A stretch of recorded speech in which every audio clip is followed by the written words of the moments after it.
Já te aviso logo que esse vídeo aqui não é pros fracos. Hoje a gente vai mergulhar do lado mais cruel do Novo Mundo, onde não existe protagonista salvador, não existe milagre de última hora, só existe dor, desespero, final que esmaga a alma, irmão. Aqui, alguns dos personagens não só perderam batalhas, eles foram completamente destroçados. Mentalmente, fisicamente, existencialmente, cada um deles acreditou que podia de alguma forma enfrentar os monstros deuses ou o próprio destino e pagou um preço muito alto por conta disso, tá? Então se prepara, porque no top 15 personagens mais destroçados do Novo Mundo, tu vai relembrar as histórias que dão ali só aquele aperto na garganta, as mortes brutais, finais injustos e destinos piores do que a própria morte, beleza? Pegou teu café, preparou, sentou no sofá, vem comigo, vamos nessa.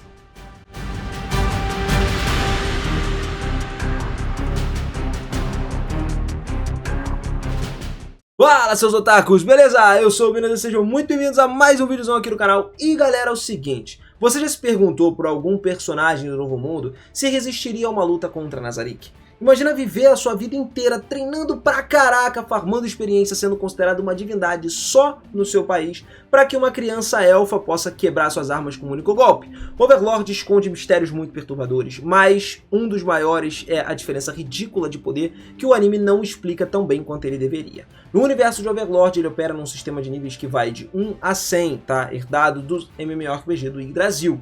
Os jogadores que foram transportados para o Novo Mundo chegaram no nível máximo com equipamentos lendários, habilidades que desafiam as próprias leis da realidade local, enquanto isso, alguns habitantes ali nativos desse Novo Mundo raramente ultrapassam o nível 30. E aqueles que conseguem chegar no nível 50 já são considerados lendas vivas, heróis míticos, entendeu?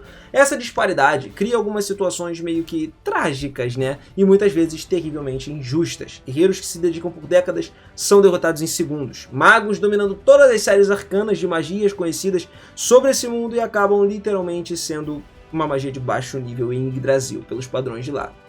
Reis, imperadores, tudo que diante de uma nação são dignos, dentro de Overlord são nada. Então, vamos que vamos aqui para ver os personagens mais desequilibrados desse Novo Mundo, os 15, tá? Eu vou contar também com alguns finais perturbadores, porque, acredita, alguns acabaram muito mal. Além disso, a gente vai ver dados da Light Novel também que o anime omitiu. Eu sempre falo pra vocês aqui coisas que foram omitidas, tá? Então, vamos que vamos. Em 15º lugar, nós temos o Rei Kagoa, o Peril-Uro. Cara, a gente vai falar sobre ele já apareceu no anime, mas começando devagar com o rei dessas topeiras Kagoa, ele era um personagem representante, o cara que representa perfeitamente a tragédia desse Novo Mundo. Um líder tribal que conseguiu o impossível, unificando todas as tribos Kagoa sob seu comando, se tornando o governante indiscutível das raças, o Peril-Uro, que era considerado mais forte entre os seus guerreiros formidáveis, que conquistou respeito através de muitas batalhas, só que a realidade mudou muito quando ele simplesmente se deparou com a Shallter Bloodfallen. Durante os eventos lá do volume 7, o Peril-Uro ele testemunhou algo que quebraria o espírito de qualquer guerreiro. A Shallter acabou com aproximadamente 70 mil dos seus soldados em questão de minutos, transformando um exército inteiro orgulhoso em só estatística. O massacre foi tão brutal, tão absolutamente dominante, que o Peril-Uro ficou completamente traumatizado e perdeu totalmente a vontade de lutar. O que torna isso ainda mais perturbador é que a Shallter nem sequer estava se esforçando, tá? Pra ela, aquilo era só um farming rotineiro, uma tarefa entediante para poder ganhar alguns pontos de experiência. Ela massacrou dezenas de milhares de Kagoas, com uma indiferença que, tipo assim, como se fosse você matando mosquito, entendeu? No fim das contas, o Peril-Uro não foi morto, né, mas quase que acabou, foi tão ruim quanto, porque ele foi completamente derrotado psicologicamente. Ele se rendeu incondicionalmente ao Ainz, que agora vive trabalhando nas minas controladas por Nazarick, supervisionando a própria raça enquanto eles extraem recursos até a noite, constante ali. O cara tá sempre aterrorizado, né, quando ele deita com aquele massacre. E bom, quem não estaria, né? Os Kagoas, ao menos assim, eles precisam trabalhar em condições perigosas das minas. É complicado, tá? Só que essa consolidação cruel do rei, né, vendo a raça dele ser reduzida à escravidão, foi uma coisa que mexeu muito com ele, deixou o cara totalmente desestabilizado. Depois temos o Gazef Stronov, aí um capitão guerreiro do reino de Restis, o homem mais forte dos humanos comuns, alcançados aproximadamente no nível 30 ali. O Gazef ele era um personagem muito trágico, tá? O herói genuíno, que pro mundo inteiro era um cara absurdo, uma recompensa de heroísmo. Todos conheciam a história dele desde o primeiro episódio, né? E o Gazef ele foi representado como um epítome do guerreiro honrado, leal ao seu reino, dedicado para proteger os inocentes e possuidor de um código de honra inflexível. Quando ele conheceu Ainz O'Connor, ou Ainz no geral, pela primeira vez ele não tinha razão para suspeitar que aquele mago bondoso que salvou a Vila de Carne era na verdade um Overlord morto-vivo com plano de dominação mundial. O Gazef ele respeitava tanto o Ainz que ele até ofereceu a oportunidade de ele se juntar a Nazarick numa proposta de...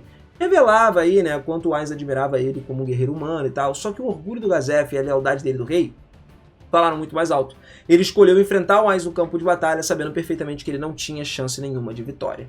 O duelo final entre Gazef e o Ainz foi um dos momentos mais memoráveis dessa série, que demonstrou um respeito genuíno pelo seu oponente, aplicando um feitiço temporal, para que o Gazef não sentisse dor alguma, né, durante aquela morte dele, que foi um verdadeiro cavaleiro, considerando os padrões de Nazarick, né. A True Death, que era a morte, a magia do Ainz, garantiu que o Gazef não pudesse ser ressuscitado também, preservando pelo menos a dignidade dele como pessoa.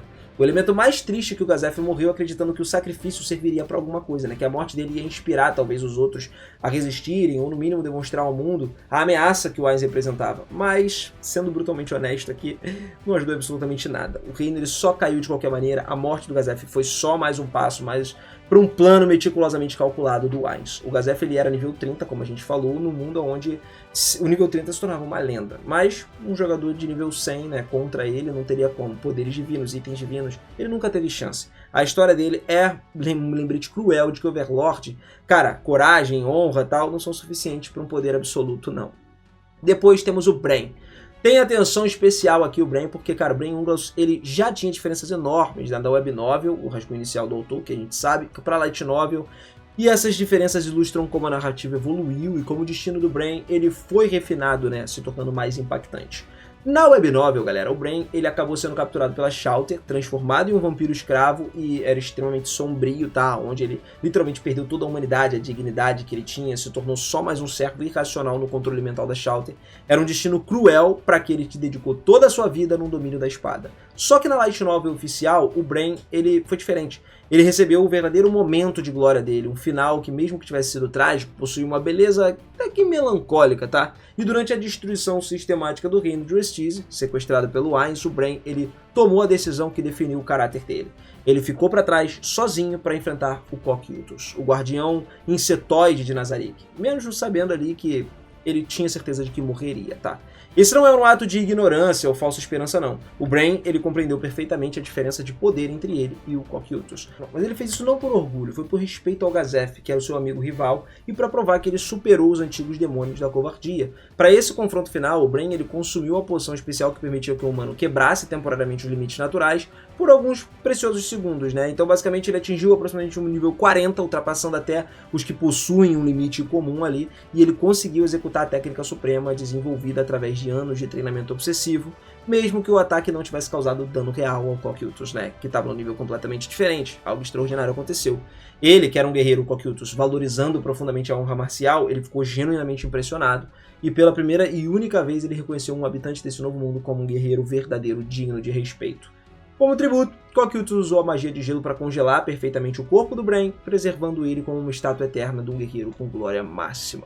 Era um final agridoce, né? Ele morreu como uma lenda, imortalizado pela vitória, mas pela demonstração máxima do espírito guerreiro também. A jornada do Brain, de um espadachim, foi derrotada ali no final das contas, passou por um período de desespero, de autodescoberta, e aí no final, Overlord acabou com ele.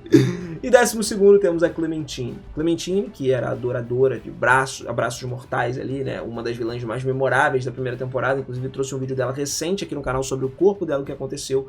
Estima-se que entre o nível 30 e 33, ela é um ex-membro das Escrituras Negras da Teocracia Slane, uma organização absurdamente poderosa do mundo. E o histórico dela inclui assassinato de vários aventureiros de alto nível, roubo de armaduras e armas. O fim dela já era bem conhecido pelos fãs. Durante o confronto do cemitério de Errantel, o Ainz, disfarçado como Momon, literalmente deu um abraço nela, usando toda a força sobrenatural do corpo dele, e aí acabou esmagando o corpo dela também, com os ossos perfurando a própria carne, perfurando o pulmão e tudo. E foi uma morte grotesca, uma morte irônica, considerada uma técnica característica, mas aqui vem um detalhe extremamente perturbador, que o anime não explorou adequadamente. Depois da morte, o corpo da Clementine desapareceu, né, do necrotério de Errantel. Não tem explicação oficial na história, nem todas as evidências indicam o que realmente aconteceu, se ela foi reanimada, se ela foi morta-viva, possivelmente o próprio Ainz levou ela por ele ser um necromante poderoso. A gente trouxe essas teorias no outro vídeo.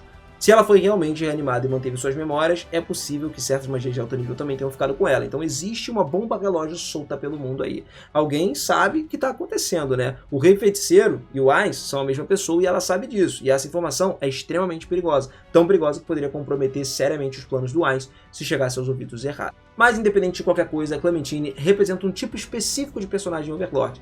Aqueles que, tipo assim, são fortes o suficiente para dominar os humanos comuns, mas completamente impotentes contra os verdadeiros monstros desse mundo.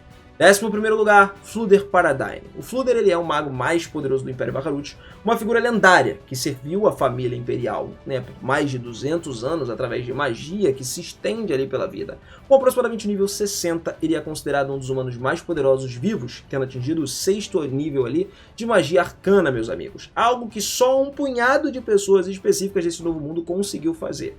Durante séculos, Flooder se dedicou a existência inteira a um único objetivo: alcançar um domínio completo da magia, penetrar os segredos mais profundos arcanos ali, e sacrificou relacionamentos, moral, até a humanidade que ele tinha, ele sacrificou para buscar incansavelmente isso.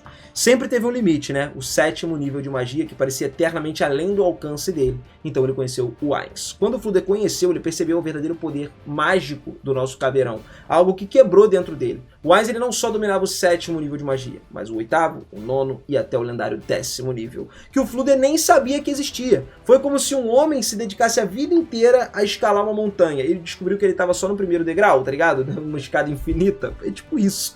Naquele momento, o Flooder vendeu a sua pátria, o seu império, toda a sua dignidade. Ele literalmente se tornou o fã número 1 do Ainz, um servo absolutamente devotado, né? E aí, cara, foi uma transformação absurda, né? Compreensível até para alguém que dedicou 300 anos de vida ali na buscar a magia verdadeira, representando uma resposta para todas as orações. Atualmente, o Flooder tá lá, trabalhando no Centro de Pesquisa Mágica de Nazarick, estudando vários tomos e grimórios da mente que mal conseguem ser compreendidos, usando equipamentos e materiais que estão literalmente impossíveis, né, de existir pelas leis naturais do Novo Mundo. Cada vez que ele vê o Ainz, ele agradece por essa oportunidade de servir, e agora ele tem um destino relativamente patético. Alguém que já foi o Mago Supremo do Império, talvez, mas pelo menos o Flooder tá vivo ainda, né, no final das contas, ele acabou se tornando só um pesquisador. Isso tudo seja só uma gota do oceano. Essa parada pelo menos traz uma coisa que deixa ele genuinamente feliz, né? Considerando o destino dos outros personagens nessa lista, isso é praticamente um final feliz. No caso do Flooder, né? Ok, a gente pode dar aqui ele como um caso especialzinho no geral. Em 10º lugar, nós temos o Azut Aindra, um personagem representativo aqui. Esse cara é um maluco incrível. Ele traz pra gente um conceito fascinante de universo de Overlord que acontece quando um humano comum obtém o equipamento de Yggdrasil. Azut, ele tecnicamente é só um humano de nível relativamente baixo, mas ele possui uma parada extraordinária, a armadura de poder que veio do Yggdrasil e eleva artificialmente ali o status dele para um total de algo do nível 60 a 80 mais ou menos. Equipado com essa armadura tecnológica, o Azut possui capacidades que incluem o voo em alta velocidade, barreiras defensivas mágicas, a sua arma característica, que é uma metralhadora mágica capaz de disparar centenas de projéteis encantados ali por segundo. Para os padrões do Novo Mundo, ele é praticamente invencível, uma força da natureza que pode enfrentar exércitos inteiros sozinhos, entendeu? Naturalmente, isso já subiu a cabeça dele e o Azut já estava super confiante, acreditando que o seu equipamento superior poderia talvez enfrentar qualquer ameaça. Então ele teve o azar supremo de encontrar Albedo, né, durante uma das suas missões. E aí, se você se lembra, o quão absolutamente quebrada a Albedo é, né, absurdamente forte, não tem nem como você sabe o que aconteceu. Ela é uma das guardiões de andar mais poderosas, tá, com uma defesa tão alta que a maioria dos ataques simplesmente não causa dano nenhum. E cara, a armadura dela, Hermes, ela tem uma classificação como equipamento divino e também se adapta e evolui. Para Albedo, os ataques do Azut eram nada, só irritantes. Entendeu? Como se fosse um mosquito chato que tá ali, ó, no teu ouvido. O confronto foi tão unilateral, inclusive, que nem sequer, cara, pode ser chamado de batalha. No final, o Azut sobreviveu ao encontro. Albedo tinha ordens para não matar certos humanos, mas perdeu completamente o seu orgulho e o respeito próprio também. O mais importante ainda, a sua armadura de poder foi confiscada por Nazarick para estudo. Sem o equipamento que tornava ele especial, o Azut voltou a ser meramente mais um humano nesse mundo dominado pelos deuses. A história dele serve como um lembrete, né, de que o Overlord, equipamento lendário, mesmo que possa te tornar poderoso, ele pega de volta se tu perder, então se torna um Zé Ninguém. Vamos voltar aqui, né, pro 9º lugar, que é o Gogin, galera. O Gogin, a gente sabe que é o gladiador, o campeão do grande coliseu do Império de Bahamut. Uma besta demi-humana do tipo Troll, com uma regeneração absurdamente poderosa. e força física excepcional também, tá? Para os padrões do Novo Mundo, ele é uma máquina de matar, o cara é imparável, tendo vencido centenas de combates contra adversários de todos os tipos possíveis. Cara, o Ainz, ele desafiou publicamente o Gogin como parte da sua estratégia para estabelecer uma certa credibilidade como aventureiro Momon, né, e promover a sua própria guilda também. O que de certa forma seguiu foi menos de uma luta, né, uma demonstração de dominação absoluta.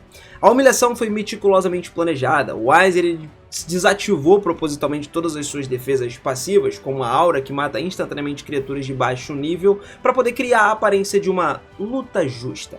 Mesmo assim, ele espancou o Gogin usando exclusivamente o combate físico corpo a corpo, sem usar magia, sem sequer uma magiazinha ofensiva. Isso já pra gente faz uma diferença absurda. Para alguém como o Gogin, que construiu uma identidade inteira em torno de seu lutador mais forte, ainda assim foi um devastador, né? Foi uma coisa que abalou bastante o psicológico dele. Ele foi derrotado no seu próprio jogo, na sua própria arena, em frente de milhares de espectadores por alguém que sequer estava lutando sério.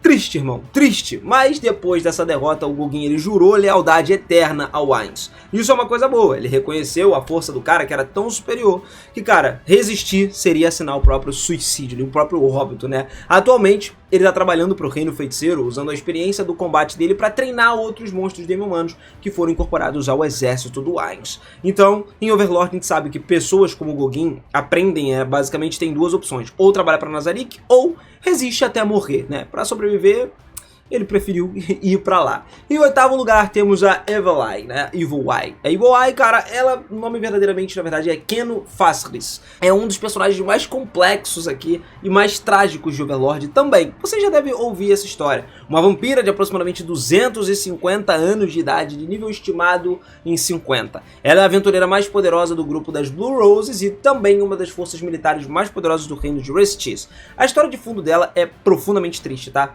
Ela originalmente era uma princesa humana que foi transformada em vampira ou criança ali por um dos lendários vampiros verdadeiros. E essa transformação amaldiçoou ela com a imortalidade e a sede de sangue, mas também congelou a sua aparência física para sempre como a aparência de uma criança.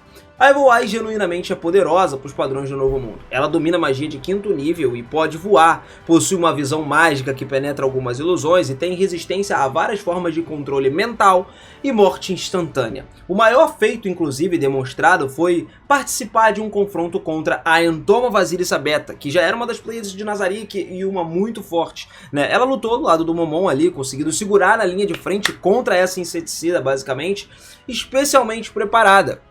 Claro, lógico, mesmo nessa situação ela estava lutando com uma das servas mais fracas de Nazarick, mas para esse mundo ela ainda era muito forte, então ela precisou de ajuda, de uma preparação específica. Quando confrontada pelo Demiurgo, esquece, a Evil Eye simplesmente reconheceu que estava completamente superada naquele momento, não tinha como ela lutar, tá?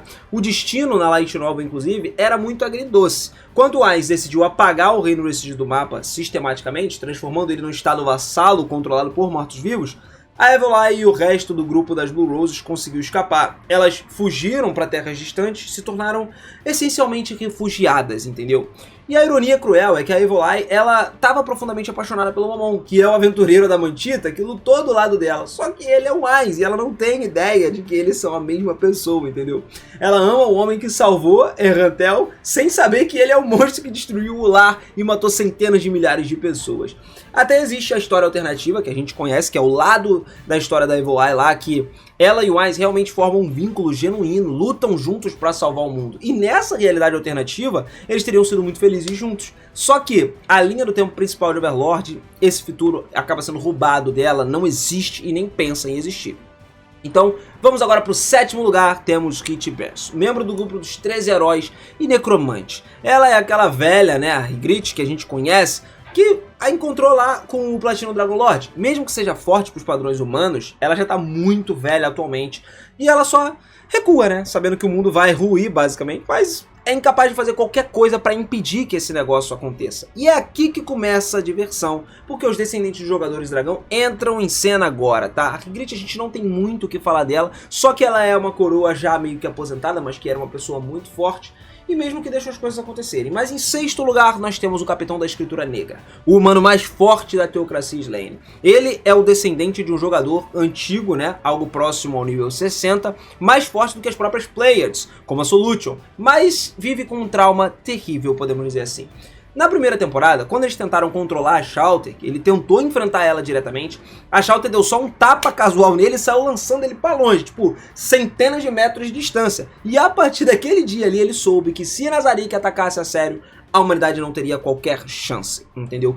E de fato não tem, galera, de fato não tem. Por mais que ele é forte, que tem a Antilline, que é mais forte do que ele, porque é diretamente descendente de um player também, ela é o Ás das Escrituras Negras, não tem como. O Nazarick é outro nível pra esse mundo. Mas descendo mais um pouquinho, em quinto lugar temos o Rei Elfo. Esse cara é uma verdadeira joia. O pior sentido possível que a gente tá falando, tá? Porque é um personagem detestável, filho de um jogador, um profanador com um complexo de grandeza absurdo, que se considera um deus, espalha filhos pelo mundo inteiro em busca de poder. Porque ele quer que os filhos dele nasçam com o poder que ele tem, que sejam filhos absurdamente fortes, entendeu? Esse tipo de coisa. Por isso que ele foi lá e sequestrou o Ás das Escrituras Negras, o antigo Ás, né? Pra poder ter um filho com ela, teve a Antilline, e aí a Antilline acabou acabando com ele no final das contas. Nos volumes 15 e 16, realmente, a gente vê a Floresta Élfica e tal, e o Rei Elfo, ele, cara, ele pensa que o Ás é só um feiticeiro comum, tenta exibir ali as invocações dele de nível 80, mas o Ás anula a magia dele, humilha ele, dá uma surra, tipo a mais bem dada da vida dele, só nos punhos, irmão, ensinando o verdadeiro significado do que é o terror. E o mais satisfatório é o final. Ele consegue escapar, apavorado, né, por ter encontrado a própria filha dele, a Zexia, ou Antilline, como vocês conhecem melhor aí, que destrói ele sem nenhuma piedade. Só pisa na cabeça dele e mata o Rei Élfico ali mesmo, acabando com o reinado dele. E eu acho que ela já estava querendo fazer isso há muito tempo, tá? Mas em quarto lugar, temos inclusive ela, Zexia Tsumei. Se você não se lembra, é aquela garotinha que aparece no primeiro episódio da segunda temporada. A carta na manga da humanidade.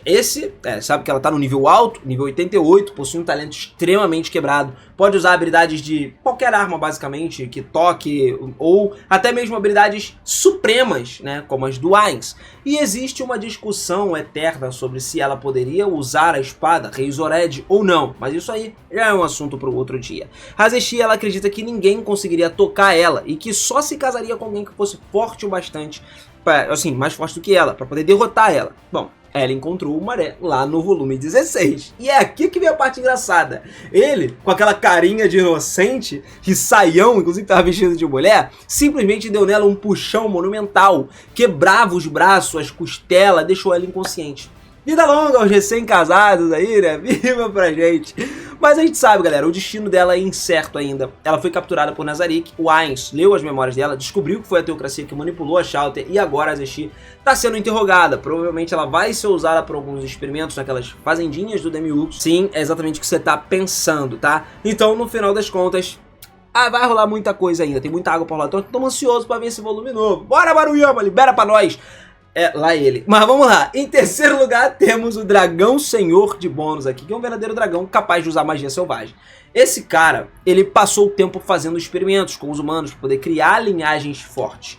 É uma história alternativa, tá? De Overlord. Ele lutou contra o Ainz, ele conseguiu um empate e já diz muita coisa isso. Só que no geral ele prefere ficar escondido, entendeu? Ele só observa o mundo queimar ali, então acaba que na história principal ele não deu as caras ainda. Pode ser que ele entre numa grande guerra no final, mas a gente vai ter que acompanhar isso tudo. Segundo lugar, nós temos o Lorde Dragão, né, o Platino Dragon Lord aqui, que é o herói da história, ou assim acreditava o Imperador. Ele é o cara que tá ali entre os níveis 90 e 95, no final da quarta temporada. Lutou contra o Ator de Pandora, a gente sabe lá, no final da quarta temporada, né, que ele tava imitando o Ainz, e é um bicho extremamente ingênuo. Ele achou que tinha vencido o Ainz, e que ele não era forte, ou tão forte quanto ele esperava. Só não percebeu uma coisa: Ainz estava só reunindo informações naquele momento. E agora ele está preparando a guerra final, sem saber que o Ainz já conhece tudo sobre as suas habilidades, que ele possui 11 títulos mundiais na mochila, pronto para acabar com ele. Quer dizer, ou quase tudo, né? Porque o próprio dragão não apareceu ali. Ele mandou Rico a Ganeia no lugar, que era a armadura, que também não é o poder total do dragão. Então isso aí vai ser uma batalha que eu tô louco para ver no final. Mas em primeiro lugar nós temos o Deep Darkness Dragon Lord, o ser mais poderoso do Novo Mundo até agora.